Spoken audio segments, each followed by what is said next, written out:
जय शिवराय.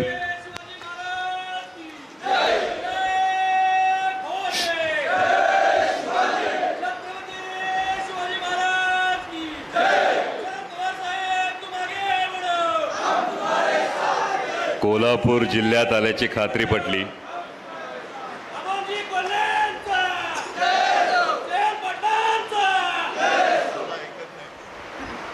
शिवस्वराज्य यात्रेच्या आजच्या या कागल गडहिंग्लज विधानसभा मतदारसंघातल्या गडहिंग्लज तालुक्यातल्या सभेसाठी मंचावर उपस्थित असणारे आज महाराष्ट्रातलं निष्ठा, स्वाभिमान आणि लढवय्येपणा याचं मूर्तिमंत प्रतीक असलेले राष्ट्रवादी काँग्रेस शरदचंद्र पवार पक्षाचे प्रदेशचे अध्यक्ष, माझे मार्गदर्शक नामदार जयंतरावजी पाटील साहेब,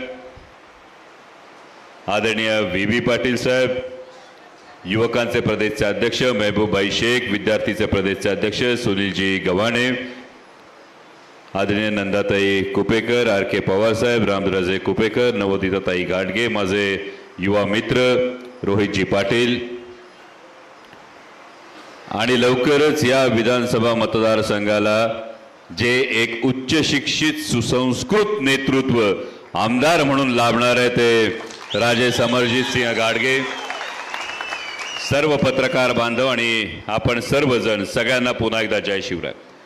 खरं तर फार वेळ बोलणार नाहीये, कारण मागे मला समरजित राजांनी सांगितलं की मला प्रचारासाठी पुन्हा एकदा यायचंय, पण नेमकं झालं असं राजा, आजच निवडणूक जाहीर झाली, आचारसंहिता लागली आणि आचारसंहिता लागल्यानंतर नेमकं झालंय कसं, आता आचारसंहिता आली ती दिवाळीच्या आसपास, मध्ये दिवाळी येते आचारसंहितेत, दिवाळीच्या वेळी आपल्याकडे एक जाहिरात येते, उठा उठा सकाळ झाली, आठवते की नाही.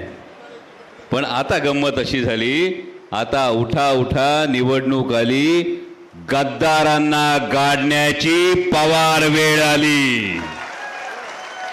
ही गोष्ट संपूर्ण महाराष्ट्रात आहे. आज संपूर्ण महाराष्ट्रात हे वारं या गडहिंग्लजच्या भूमीत आल्यानंतर या भूमीला खरं तर नतमस्तक होतो. मी भाग्यवान समजतो की या महिनाभरात मी दोनदा या भूमीला नतमस्तक होण्याचं भाग्य लाभलं. कारण या भूमीत जेव्हा जेव्हा पाऊल ठेवतो तेव्हा आठवतो तो प्रसंग. मागे नंदाताईंकडे शिवस्वराज्य यात्रेसाठी आलो होतो तेव्हा नेसरीला सरसेनापती प्रतापराव गुजरांच्या समाधीस्थळी जाऊन नतमस्तक झालं होतो. आणि त्या समाधीस्थळी गेल्यानंतर तो प्रसंग असा डोळ्यासमोर उभा राहिला की छत्रपती शिवाजी महाराज प्रतापराव गुजरांना म्हणाले की बेहलोल खानाला गर्दीस मिळवल्याखेरीज रायगडावर आम्हाला तोंड दाखवू नका. श्वास फुलला, मुठी आवळल्या गेल्या, डोळ्यात रक्त उतरलं आणि घोड्याला टाच मारून वेडात मराठे वीर दौडले सात.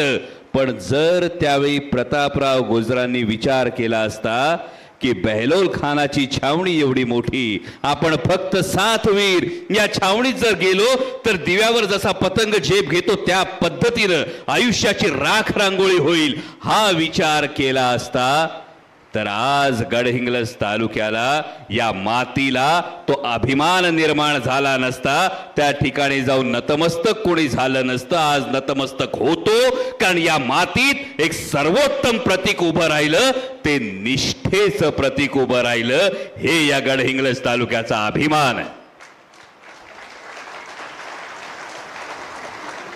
तुमच्या टाळ्यांवरून कळलं, या वाक्याची दुसरी बाजू तुम्हाला कळलीये.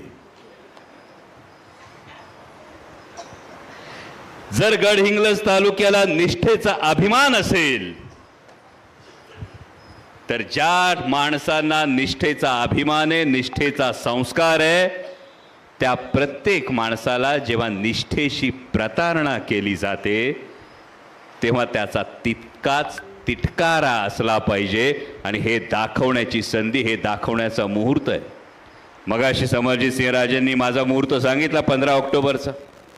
आता मी तुम्हाला दुसरा मुहूर्त सांगतो. तुमचा हा निष्ठेशी प्रतारणा करणाऱ्यांची तिटकारा दाखवण्याचा मुहूर्त आहे 20 नोव्हेंबरचा. कारण मगाशी त्यांनी सांगितलं 15 ऑक्टोबरला मी इथेच आलो होतो. पत्रकार बांधवांना नम्रतापूर्वक सांगू इच्छितो, जागा तीच आहे, माणूस तोच आहे आणि सुदैवाने माझी बाजू तीच आहे. त्यामुळे माणूस तोच आहे, जागा तीच आहे, बाजू तीच आहे. हे म्हटल्यानंतर तुम्हाला सगळ्यांना कळतंय काय नेमकं करायचंय. आणि हे करत असताना एक किस्सा सांगतो. मी वैयक्तिक टीका कधीच करत नाही. प्रत्येक माणसाने राजकारणातली समाजकारणातली अनेक वर्ष घातलेली असतात. मुळात जसं समरजित राजांनी सांगितलं त्या पद्धतीने ही निवडणूक कुठल्याही दोन व्यक्तींची राहिलेली नाही. हे केवळ कागलमध्ये नाही, हे पूर्ण महाराष्ट्रात ही परिस्थिती अनेक ठिकाणी. ही निवडणूक केवळ दोन व्यक्तींची राहिली नाही, ही निवडणूक दोन प्रवृत्तींची झाली आहे की कोणाच्या तरी सावलीत सगळं पदरात पाडून घ्यायचं आणि जरा ऊन आलं की सावली देणाऱ्याचं बोट सोडून पलीकडे उडी मारायची. या स्वार्थाविरोधात तत्वांसाठी, निष्ठेसाठी, स्वाभिमानासाठी लढणारे सर्वसामान्य मावळे विरुद्ध या पद्धतीने दल बदलणारे लोक, या दोन प्रवृत्तींमधली ही लढाई आहे. आणि म्हणून एक प्रसंग सांगतो. मगाशी राजांनी सांगितलं काहीतरी एक विकास कामांचं पुस्तक निघणार आहे म्हणे. माझी आपल्याला विनंती आहे, कारण आता तुमच्या भाषणात कळलं की आम्हाला वाटलं होतं महाराष्ट्रामध्ये लाडकी बहीण योजना सुरू आहे. या विधानसभा मतदारसंघामध्ये लाडका कॉन्ट्रॅक्टरची एक वेगळी योजना आहे, मला आता तुमच्या भाषणातून कळलं.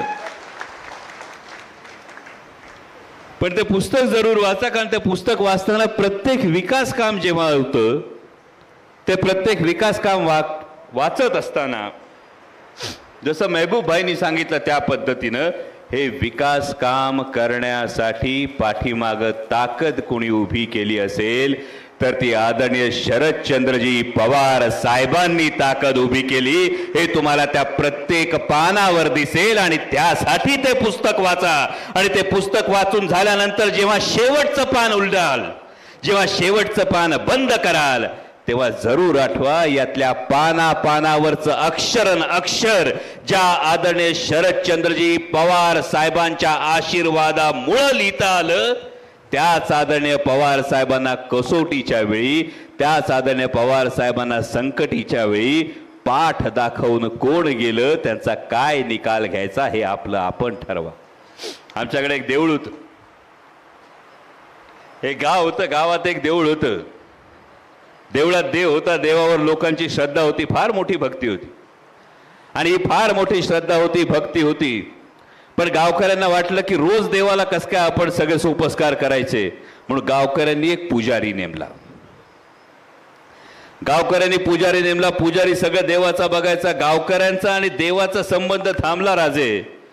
आणि गावकरी पुजाऱ्यापाशीच जायला लागले. देवाला आतमध्ये वाटायचं पुजारी गावाची सगळं जे काही असेल त्याची काळजी घेतोय, गावाला वाटायचं पुजारी देवाला सगळं सांगतोय. एक दिवस पुजाऱ्यांनी येऊन सांगितलं, देवात काय आता चमत्कार उरला नाही. गावकऱ्यांनी काय करावं, देव बदलावा का पुजारी? काय करावं अशा वेळी, देव बदलावा का पुजारी बदलावा? म्हणजे गडहिंग्लजचं ठरलंय. 84 वर्षाचा योद्धा आजही लढतोय, महाराष्ट्राच्या स्वाभिमानासाठी लढतोय. आणि हे लढत असताना आदरणीय शरदचंद्रजी पवार साहेबांची साथ आपल्याला सोडता येणार नाही. ही काळ्या दगडावरची रेघ. या मतदारसंघामध्ये काही विधानं झाली. म्हणजे मला राजांनी सांगितलं एक विधान करण्यात आलं. राजा आणि भिकारी हे विधान काही लोकांनी केलं. खरंच मला गंमत वाटली. आणि गंमत वाटली की छत्रपती शिवाजी महाराजांचा जर सर्वोत्तम जर आपण विचार जर लक्षात घेतला, म्हणजे छत्रपती शिवाजी महाराजांच्या स्वराज्यापेक्षा आकाराने मोठी असलेली अनेक राज्य होती, वैभवानं मोठी असलेली अनेक राज्य होती. पण 350 वर्षांनंतर सुद्धा माझ्या छत्रपतींचं नाव घेतलं की ऊर अभिमानानं भरून येतो. याचं फार महत्वाचं कारण होतं ते छत्रपती शिवाजी महाराज श्रीमंत योगी होते, उपभोग शून्य स्वामी होते.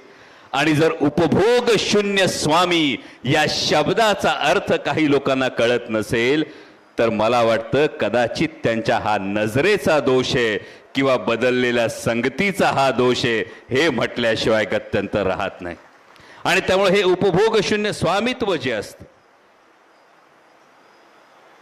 म्हणजे जर राजर्षी शाहू महाराजांनी म्हणजे या एकाच घराण्यातून जे जे रक्त त्यांच्या धमन्यांमध्ये वाहतं त्या राजर्षी शाहू महाराजांनी या उभ्या हिंदुस्थानाला, या महाराष्ट्राला एक आदर्श घालून दिला. हा समतेचा आदर्श घालून दिला.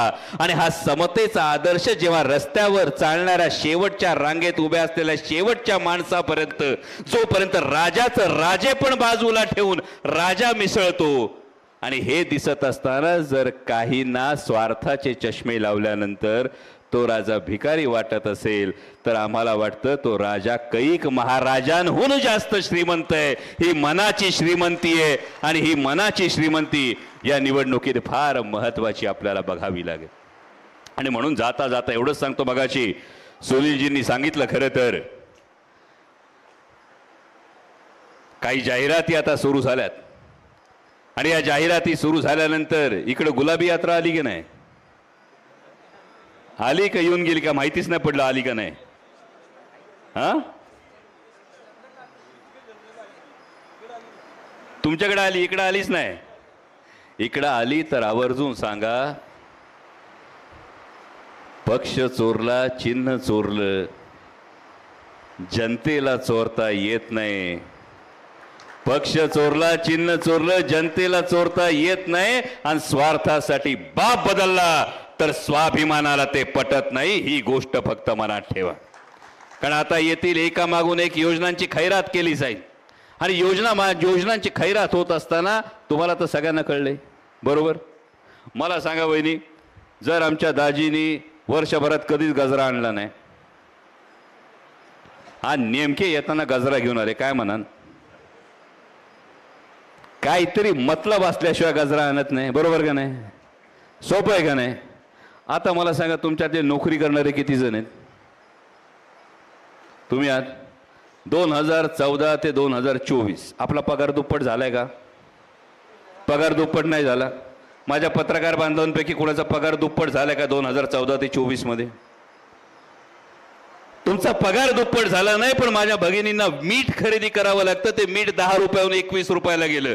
गॅस 400 रुपयाहून 800 रुपयावर गेला. तेल 70 रुपयाहून 140 रुपयावर गेलं. हे सगळं दुप्पट झालं. आणि याच्यावर कुठंतरी पडदा टाकावा म्हणून आता लाडकी बहीण म्हणायला लागले.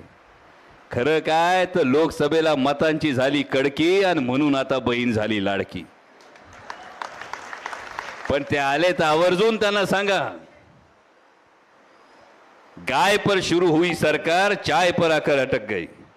चाय पर शुरू हुई सरकार, गाय पर आकर अटक गई. बात तो हुई थी 15 लाख की, 1500 में कैसे सिमट गई? होते क्या नहीं 15 लाख? सो चाय पर शुरू हुई सरकार, गाय पर आकर अटक गई. बात तो हुई थी 15 लाख की, 1500 में कैसे सिमट गई. इसलिए दादा भाई भाऊ, ये गुलाबी धूल हमारी आंखों में ना झोंके. इसलिए दादा भाई भाऊ, ये गुलाबी धूल हमारी आंखों में ना झोंके. तुम्हें गद्दारी के लिए 50 खोके और लाडली बहना सिर्फ 1500 में ओके. आज जवळपास 65 मतदारसंघांमध्ये जाऊन आले. 65 मतदारसंघांमधून जाऊन आल्यानंतर आज हे महाराष्ट्रानं ठरवलंय, काही झालं तरी महाराष्ट्रात महाविकास आघाडीचंच सरकार येणार. कुणी स्वार्थासाठी काही भूमिका बदलल्या असतील, कुणाचे काही मजबुरी असेल, या कुठल्याही गोष्टी जरी असल्या तरी आज तुमच्या माझ्या समोरचं हे नैतिक कर्तव्य आहे. पक्ष फुटला, चिन्ह गेलं, मोठमोठे नेते गेले. आणि हे सगळं झाल्यानंतर प्रत्येक जण म्हणत होता की आता कसं होणार. आणि आता कसं होणार म्हटल्यानंतर एक 84 वर्षाचा योद्धा उभा राहिला आणि तो म्हटला, महाराष्ट्र हा विकला जाणार नाही, महाराष्ट्र हा झुकणार नाही, महाराष्ट्र हा लढणार. आणि त्या योद्ध्याचं नाव आहे आदरणीय शरदचंद्रजी पवार साहेब. आणि त्यामुळे इथं तुतारी वाजवणाऱ्या माणसाचं चिन्ह जेव्हा तुम्हाला ईव्हीएम वर दिसेल, तेव्हा केवळ ते तुतारी वाजवणारं माणसाचं चिन्ह नाही, ते आदरणीय शरदचंद्रजी पवार साहेबांचं चिन्ह आहे. आणि आदरणीय शरदचंद्रजी पवार साहेबांच्या तुतारी वाजवणाऱ्या माणसासमोरचं बटन दाबताना ही परिवर्तनाची तुतारी आहे, ही निष्ठेची तुतारी आहे, ही स्वाभिमानाची तुतारी आहे. एवढीच एक गोष्ट लक्षात ठेवा. आणि पुढच्या वेळी परत 15 ऑक्टोबरला येताना 5 वर्षांनी नाही तर नवीन आमदारांचा सत्कार करण्यासाठी लवकर बोलवा, एवढीच विनंती करतो आणि रजा घेतो. धन्यवाद. जय शिवराय.